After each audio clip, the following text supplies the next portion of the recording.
जय श्री कृष्ण मित्रों, आज आपणे बनावीशुं ढाबा स्टाइल पालकनी भाजीनुं शाक जे नानाथी मोटा सौ कोईने भावशे। जे लोको पालक न खाता होय तेने पण आ भावशे, तो जरूरथी बनावजो। पालकनी भाजीनुं शाक बनाववा माटे मैं अहींया 500 ग्राम अंदाजित 500 ग्राम जेटली भाजी लीधेली छे, जे मैं धोईने क्लीन करी अने सुधारीने राखेली छे। भाजी जे આપણે સુધારીને રાખી છે એને આપણે બ્લાન્ચ કરીશું। બ્લાન્ચ કરવા માટે મેં અહીંયા પાણી ગરમ કરવા ઓલરેડી મૂકી દીધું છે અને પાણી ગરમ થવા આવ્યું છે। થોડી વારમાં આપણે એમાં મીઠું અને ભાજી નાખીશું। ગરમ થતા પાણીમાં 1 ચમચી જેટલું નમક નાખવાનું। હવે પાણી ઉકળી ગયું છે એટલે એમાં આપણે ભાજી નાખીએ છીએ આ રીતે। ફક્ત 2 મિનિટ માટે જ આપણે બ્લાન્ચ કરવાની છે, વધારે નહીં। આના બ્લાન્ચ કરવાથી ભાજીનો કલર ગ્રીન રહેશે, એટલા માટે બ્લાન્ચ કરવું જરૂરી છે। બધી જ ભાજી આપણે અંદર નાખી દઈશું। હવે આપણે ચમચાથી હલાવી અને બધી જ ભાજી અંદર પ્રોપરલી મિક્સ કરી દઈશું પાણીની સાથે। 2 મિનિટ આ રીતે બ્લાન્ચ કરવાથી ભાજીનો કલર સરસ જળવાઈ રહેશે। હવે આપણે એક ગ્રેવી બનાવીએ છીએ, એના માટે થઈને મેં અહીંયા 2 ચમચી સિંગદાણા લીધેલા છે, જેને આપણે 1 મિનિટ માટે આવી રીતે શેકીશું। સિંગદાણા આપણા શેકાઈ ગયા છે, તો હવે આપણે 1 ચમચી ચણાનો લોટ નાખીશું। આ રીતે 1 ચમચી ચણાનો લોટ, એને પણ આપણે શેકીશું અડધી મિનિટ માટે જ। હવે આપણે 2 ચમચી તલ નાખીશું અને એને પણ ફક્ત અડધી મિનિટ માટે જ શેકીશું। સુગંધ આવી રહી છે। આપણી બધી જ વસ્તુ શેકાઈ ગઈ છે એટલે ગેસની ફ્લેમ આપણે બંધ કરીશું અને આને ઠંડુ થવા દઈશું। પછી આપણે મિક્સિંગ બાઉલમાં લઈ અને ક્રશ કરીશું। આપણી પાલક બ્લાન્ચ થઈ ગઈ છે, હવે આપણે ગેસની ફ્લેમ બંધ કરીશું। હવે આપણે આ રીતે બ્લાન્ચ થયેલી પાલકને પાણીમાંથી આ રીતે ચાયણીમાં કાઢી લઈશું।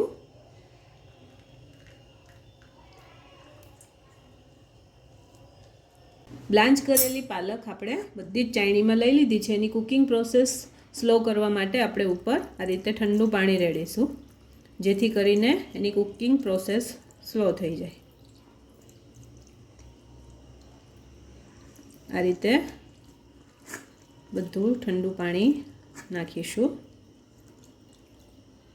મિત્રો, હવે આપણે જે ગ્રેવી માટે બધું શેક્યું છે, સિંગદાણા, તલ, ચણાનો લોટ, એ આપણે મિક્સિંગ બાઉલમાં મિક્સી જારમાં એડ કરીશું અને સાથે આપણે 1/4 કપ જેટલું પાણી અંદર એડ કરીશું આ રીતે।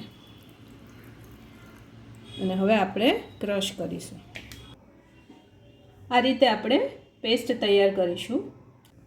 1 ડુંગળી મીડિયમ સાઇઝની, 1 ટમેટું મીડિયમ સાઇઝનું, 10 થી 12 લસણની કળી ઝીણી સુધારીને રાખી છે અને 1 લીલું મરચું ઝીણું સુધારેલું છે। હવે વઘાર માટે એક કડાઈમાં આપણે 4 થી 5 મોટી ચમચી તેલની મૂકીશું। આ રીતે મેં 4 ચમચી તેલ મૂકેલું છે। હવે તેલ આવી ગયું છે એટલે આપણે વઘાર માટે 1 ચમચી જીરું નાખીશું। ત્યારબાદ એક ચપટી હિંગ નાખીશું। ત્યારબાદ આપણે જે લસણ સુધારીને રાખ્યું છે એ નાખીશું। થોડું ગોલ્ડન બ્રાઉન લસણ થાય ત્યાં સુધી એને સાંતળવાનું છે આ રીતે। 1 મિનિટ માટે સાંતળીશું અને જો ઝડપથી થઈ જાય અડધી મિનિટમાં તો અડધી મિનિટ રાખવાનું। જુઓ, આપણું થઈ ગયું છે ગોલ્ડન બ્રાઉન। હવે ડુંગળી નાખીશું।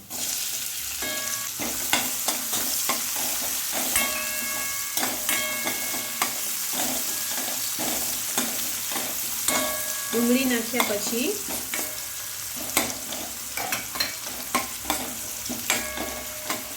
ટમેટું નાખશું।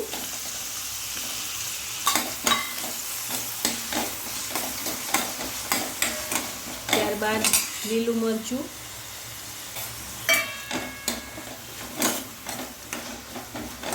આ રીતે મીડિયમ ફ્લેમ ઉપર હલાવીશું. હવે આપણે 1 ચમચી હળદર નાખીશું. હળદર નાખ્યા પછી 1 ચમચી મરચું નાખીશું, જીરું, 5 ચમચી ગરમ મસાલો, અડધી ચમચી મીઠું. હવે આપણે બધું જ આ રીતે મિક્સ કરીશું. ગ્રેવી પ્રોપર તૈયાર થાય ત્યાં સુધી હલાવવાનું છે. જુઓ મિત્રો, આપણી ગ્રેવી લગભગ તૈયાર થઈ ગઈ છે આ રીતે. હવે આપણે આની અંદર આપણે જે પેસ્ટ બનાવીને રાખી છે એ નાખીશું. હવે ફરી પાછું હલાવવાનું.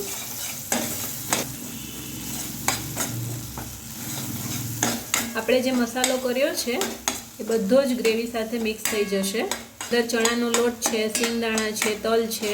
જરૂરિયાત પ્રમાણે પાણી પણ એડ કરીશું. પેસ્ટ નાખી છે એ આપણે આમાં મિક્સ કરી છે અને એ બધો જ મસાલો બધો જ એબ્ઝોર્બ કરી લેશે. આ ગ્રેવીને કૂક થવા દઈશું. હવે આપણી ગ્રેવી સરસ કૂક થઈ ગઈ છે. હવે આપણે એમાં પાણી એડ કરીશું. હવે આ મિક્સરમાં મેં જે આપણે પેસ્ટ બનાવેલી એમાં થોડું પાણી નાખી અને લીધેલું છે, જેથી કરીને બધું જ આવી જાય. એ આપણે આમાં નાખીશું આ રીતે. જુઓ મિત્રો, પાણી નાખ્યા પછી આપણું તેલ ઉપર આવેલું દેખાય છે. મસાલો બધો જ સરસ રીતે ગ્રેવી સાથે મિક્સ થઈ ગયો છે અને કલર ખૂબ સરસ આવ્યો છે. અને 1 થી 1.5 મિનિટ માટે હલાવીશું. આ રીતે ગ્રેવી કૂક થઈ રહી છે.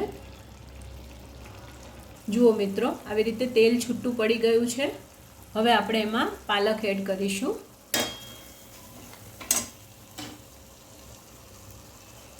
આ રીતે બધી જ પાલક મિક્સ કરીશું.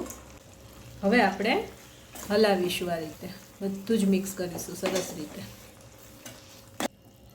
હવે મને આમાં થોડું પાણીની જરૂર લાગે છે, કેમ કે આ પાલકનું શાક આપણે થોડું રસાવાળું મતલબ ગ્રેવીવાળું બનાવીએ છીએ, તો થોડું ઢીલું રહેશે. એટલે થોડું પાણી આમાં આપણે એડ કરીશું. આ રીતે હું 1/4 કપ જેટલું પાણી એડ કરું છું. આ બ્લાન્ચ કરેલું પાણી જ છે, એ મેં સાચવીને રાખેલું. આ રીતે હલાવી અને આપણે 2 મિનિટ સુધી કૂક થવા દઈશું, જેથી કરીને પાલક છે એ બધી જ ગ્રેવીમાંથી મસાલો અને બધો જ સ્વાદ એક રસ થઈ જશે. પાલક ગ્રેવી સાથે મિક્સ થઈ જશે. આપણે 2 મિનિટ માટે અને રહેવા દઈશું, કૂક થવા દઈશું. જુઓ ફ્રેન્ડ્સ, 2 મિનિટ થઈ ગઈ છે અને આપણું શાક સરસ રીતે તૈયાર થઈ ગયું છે. અને આની ઉપર એક સરસ મજાનો વઘાર કરીશું. ઉપરથી જે વઘાર કરવાનો છે એના માટે આપણે 1 ચમચી ઘી લઈશું. ઘી ગરમ થાય એટલે આપણે 1 ચમચી જેટલું લસણ, એટલે 4 થી 5 કળી લસણની ઝીણી સુધારેલી લેવાની છે. એ ઝીણું સુધારી અને આ રીતે હલાવવાનું છે. ત્યારબાદ તરત જ આપણે 1 ચમચી તલ નાખીશું અને આપણે ગેસ બંધ કરીશું. હવે આપણે આમાં અડધી ચમચી લાલ મરચું નાખીશું, જેથી સરસ કલર આવે. આ રીતે ઉપરથી જે વઘાર કરવાનો છે એમાં આપણે 1/4 કપ જેટલું ગરમ પાણી નાખીશું.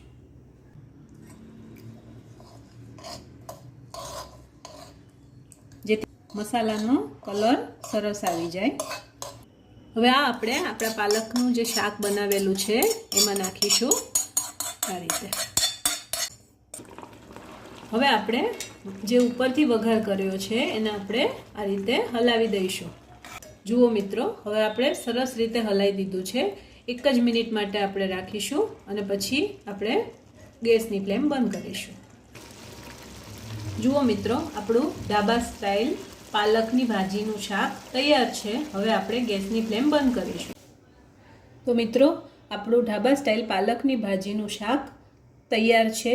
તમે રોટલા, ભાખરી, પરોઠા, રોટલી કોઈની પણ સાથે સર્વ કરી શકો છો. તમને મારી રેસીપી પસંદ આવી હોય તો મારા વિડીયોને લાઈક, શેર અને સબસ્ક્રાઈબ જરૂરથી કરજો. અને મને કમેન્ટ્સમાં કહેજો કે તમને આ શાક કેવું લાગ્યું.